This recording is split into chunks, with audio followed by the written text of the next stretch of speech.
दोस्तों नमस्कार। बीते दिनों जो लोकसभा का चुनाव हुआ है, लोकसभा चुनाव के बाद जो देखा गया कि चुनावी सरगर्मी जो थी, जो पार्टियां थी और भाजपा का जो उत्तर प्रदेश में था पिछले की अपेक्षा इस बारी करारी हार दिख रही थी और काफ़ी कम सीट भाजपा को मिले। अब फिर इसमें कुछ विधानसभा है जहां उपचुनाव होना है, जो विधायक सांसद बन गए हैं और चुनाव होना था। हमारे साथ बातचीत करने के लिए इस पे गुरु जी और गोल्ड मेडलिस्ट वरिष्ठ पत्रकार अनिल वर्मा जी हैं।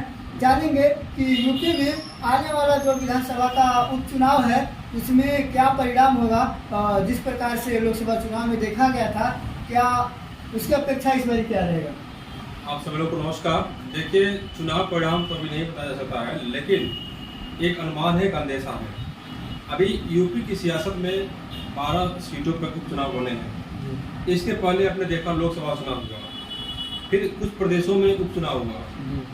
ये जो संदेश आया 2024 में, ये भाजपा के खिलाफ जा रहा है। लोकसभा चुनाव और उपचुनाव में भाजपा को काफी कम सीटें आ रही है। यूपी में आधी सीटें आ गई। जहाँ 66 सीट था वहाँ पे उसको केवल 33 सीट मिलती है। वहीं पर सपा जो 5 सीटें थी उसको 37 सीटें मिल गई। क्या मतलब है, क्या संदेशा पब्लिक में जा रहा है और क्या वजह है कि पब्लिक भाजपा से कट रही है? तो अब उपचुनाव की बात आप कर रहे हैं, यूपी में जो होने जा रहा है, आप साफ साफ देख सकते हैं। जब लोकसभा चुनाव में लोगों ने योगी को मोदी को नहीं देखा, योगी को नहीं देखा, जबकि उनके चेहरे पर तरफा और पड़ता था, तो अब लोग नहीं देख रहे हैं। जबकि आधी से अधिक सीटें ये सपा ले जाते हैं, तो अब क्या लगता है, तो खत्म हो गई भाजपा की, कुछ बचा नहीं का। अब बात हो रही है यूपी में उपचुनाव की। उपचुनाव से पहले एक अलग तरीके से जो सियासत है गर्म हो गई है भाजपा के अंदर खाने में।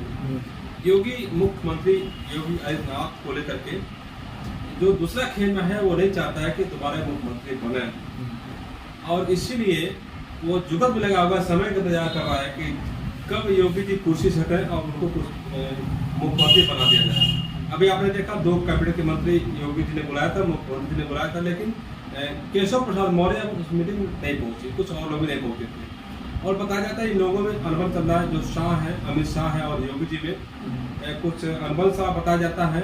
लोकसभा चुनाव में हार के बाद भाजपा के जो नेता है, कद्दावर नेता है, वो योगी के सिर पर हार का ठिकरा फोड़ना चाहते थे, लेकिन योगी ने साफ साफ कह दिया कि हमारी वजह से हार नहीं हुई है, सीट हमने नहीं बांटा था, सीट आपने बांटा था। आपने सही बात है, ये बात भी है। लेकिन अब क्या है, अब जो केंद्र नेतृत्व है वो कह रहा है कि ठीक है, आपका कहना सही हो सकता है, लेकिन उपचुनाव में आपको खुला छोड़ देते हैं, देखते कितनी सीट आप निकाल सकते हैं। ये बातें चल रही है। योगी जी को हो सकता है कि वो जो चाहे वो सीट पर जिसको चाहे उतार सकते हैं, और ये उनकी अग्नि परीक्षा है योगी की। उपचुनाव में अग्नि परीक्षा योगी की कि जैसे लोकसभा चुनाव में यूपी में आधी सीटें भी मिल पा रही हैं भाजपा को, उससे कम सीटें मिली हैं, वही सपा अधिक जा रही है। तो उपचुनाव में देखा जाए योगी जी क्या करामात कर पाते हैं, क्योंकि हो गया कि पिछले चुनाव में तो अमित शाह ने टिकट बांटे थे, इस चुनाव में योगी जी को दे दिया जाए टिकट बांटने के लिए। अपने दम पे किसको खड़ा करते हैं, क्या परिणाम करके सामने आता है, यह योगी जी का भविष्य भी तय करेगा। उस चुनाव में यदि सीटें नहीं आती है भाजपा की, या आधी आदेश कम आती हैं, तो कहीं न कहीं योगी जी की कुर्सी पे खतरा पैदा हो जाएगा, उनको हटाया जा सकता है। और विपक्ष तो लगा हुआ है, विपक्ष तो चाहता ही है कि भाजपा वाले आपस में लड़े, उसका खूब मजा भी ले रहे हैं। और वहीं पर जो है केशव प्रसाद मौर्य और योगी आदित्यनाथ को लेकर के अंदर खाने में कुछ अनबन सा बताया जाता है। आपने देखा पिछले अभी हाल ही में मीटिंग थी भाजपा की, उसमें केशव प्रसाद मौर्य ने साफ कह दिया था कि कोई भी सरकार यही सरकार है, सरकार संगठन से बड़ा नहीं हो सकता। मतलब इशारा किस पे था, योगी जी पे। आप सरकार में हैं, हम लोग संगठन में हैं, आप हमसे कार्यकर्ताओं से संगठन से बड़े नहीं हो सकते। मतलब साफ है कि कहीं न कहीं उनको लग रहा है कि उनकी नहीं सुनी जा रही है, कहीं न कहीं कुर्सी को हिला रहे हैं, योगी जी को गिराने की कोशिश कर रहे हैं। ऐसा भी हो सकता है, नहीं भी हो सकता है। लेकिन एक बहुत बड़ा सवाल इस पर आ रहा है कि योगी जी इस समय भारतीय जनता पार्टी के स्टार नेता हैं और जगह जगह चर्चाओं का बाजार भी गर्म है। तो अगर योगी जी के ऊपर इस तरीके से हो रही है और जनता मतदान से पीछे हट रही है, यानी उनकी सीटें अगर कम हो रही है, तो पार्टी पे क्या असर पड़ेगी? पार्टी पर सरकार चली जाएगी। चली जाएगी। पार्टी पे असर का मतलब सरकार चली जाएगी, तो सांसद नहीं बनेगा, तो विधायक नहीं अन्य बनेगा। प्रदेशों में जो चुनाव हुआ है और उसमें भी भाजपा की शायद 2 सीटें हैं। बहुत कमाई है। अब 2 सीटों का मतलब क्या है, कुछ नहीं कुछ है। नहीं। आप सरकार में है और आपकी सीटें नहीं आ रही हैं, कहीं न कहीं जनता आपसे दूर जा रही है।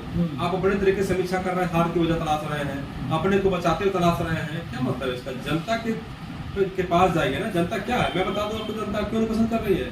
महंगाई प्रमुख कारण है, रोजगार प्रमुख कारण है, भ्रष्टाचार प्रमुख कारण है। आज भी थानों में जाइए, तहसीलों में जाइए, बिना पैसे काम नहीं होने वाला है। एनकाउंटर से, बुलडोजर से जनता की समस्या नहीं समाप्त हो जाएगी। जनता का जो दुख दर्द है उस पर अमल करेंगे आप। देखिए स्कूल कॉलेज में कितनी महंगा फीस लग रही है, दवाओं के दाम कितने अधिक बढ़ गए हैं, डीजल पेट्रोल और अन्य सामान इतने महंगे हो गए हैं कि आदमी जितना कमा रहा है उससे अधिक खर्च करना पड़ रहा है। उसको कर्जा लेना पड़ रहा है, कर्जा लेने के बाद उसको आत्महत्या करना पड़ रहा है। बैंक वाले परेशान कर रहे हैं, हर जगह परेशान है आदमी। और आप कह रहे हमारी सरकार अच्छा काम कर रही है, बंद नहीं होता है। हमसे पूछिए, हमसे समीक्षा करिए, बताएंगे आपको कहाँ आप जो किए हैं। हम लोग तो जनता के साथ है ना। आप तो पार्टी है, अमित शाह कहेंगे, केशव प्रसाद मौर्य कहेंगे, अपने बचाते हुए समीक्षा करेंगे, योगी जी मुख्यमंत्री जी अपने बताते हुए समीक्षा करेंगे, लेकिन असली वजह कोई बता रहा है। अधिकारी क्या है? चुनाव होने वाला है, इस चुनाव के बाद फिर विधानसभा का चुनाव भी होगा 27 में। और अगर उस चुनाव में भाजपा का कम सीटें आता है तो क्या फिर 27 में भाजपा का सरकार बनने का उम्मीद रहेगा? 27 में जैसे उपचुनाव तो सेमीफाइनल है, ये सेमीफाइनल है। सेमीफाइनल है ये सेमीफाइनल है। इसके बाद पता चलेगा कि अगला चुनाव जब होगा 27 का विधानसभा का आखिरी चुनाव होगा, उसमें कौन कौन से चुनाव लड़ते हैं। योगी जी तब तक मुख्यमंत्री बन ना पाते हैं, उसको पलट को हटा दिया जाता है। उसकी कमान किसको दी जाएगी? योगी जी खुद खड़ा करेंगे उम्मीदवार, या अमित शाह या मोदी जी खड़ा करेंगे, उसमें तय करेगा। लेकिन विपक्ष बहुत मजबूत हुआ है, मजबूत हो गया। आप देख रहे होंगे सदन में अमित शाह और प्रधानमंत्री नरेंद्र मोदी का चेहरा उतरा रहता है। जब राहुल गांधी भाषण देते हैं उनका चेहरा लटका रहता है। कहीं ऐसा शब्द नहीं बोलते हैं, कोई ऐसा मुद्दा न उठा दे जो उनकी कमी नहीं, कमी स्वीकारना चाहिए, उसको सुधारना चाहिए, लेकिन कमी छिपा करके ऐसा नहीं चलेगा। क्योंकि जनता का असली दर्द जो है विपक्ष भी जानता है और हम सब लोग जानते हैं। फिर एक नए वीडियो के साथ और नए समीक्षा के साथ आप लोगों के साथ मिलेंगे। और बाकी की ये जानकारियाँ जो भी थी लोकसभा चुनाव के बाद फिर चुनाव है, फिर विधानसभा, फिर आगे भी मिलेंगे हम आप लोगों से। तब तक के लिए जय हिंद।